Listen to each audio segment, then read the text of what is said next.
Lo interesante de esta lectura de la Biblia es que parte desde el origen del hombre,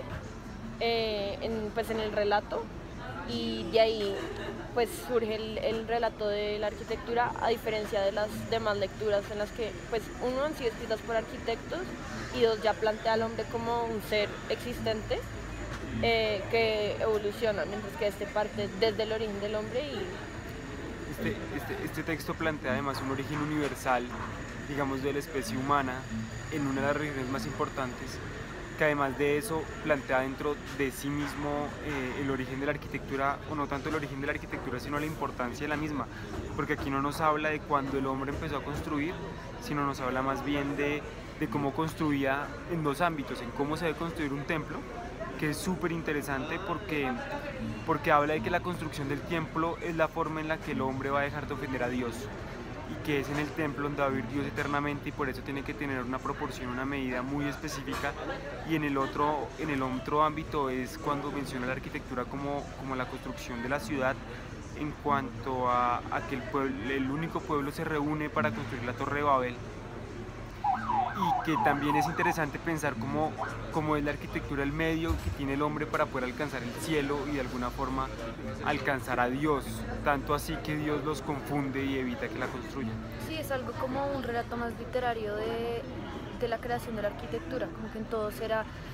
de una vez las reglas y como lo que dijo Nax, de que ya el hombre ya existía. Es un poco más la historia contado y es algo que pues que se ve en la religión, o sea, es más enfocado en eso y pues me parece muy interesante que dentro de una historia se pueda incluir la creación de la arquitectura, porque digamos no se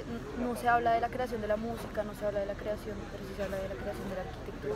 y cómo debería ser, y los templos pues van de la mano con toda la idea de la religión. Al tener este valor religioso se convierte casi como en una fe,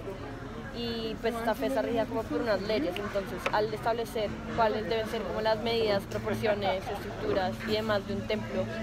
y que Dios se las enseña a Ezequiel para que le transmita esto al pueblo de Israel, se convierte como en algo como definitivo y incambiable. Casi que podemos decir que sin la arquitectura no hay religión. Y también que los textos que leímos tienen enseñanzas morales muy fuertes, porque están dirigidos de alguna manera a corregir el comportamiento de Israel en el momento que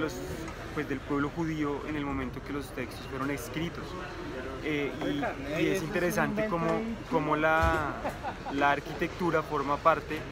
de ese devenir moral y ético que tienen que tener las personas dentro del pueblo de Israel.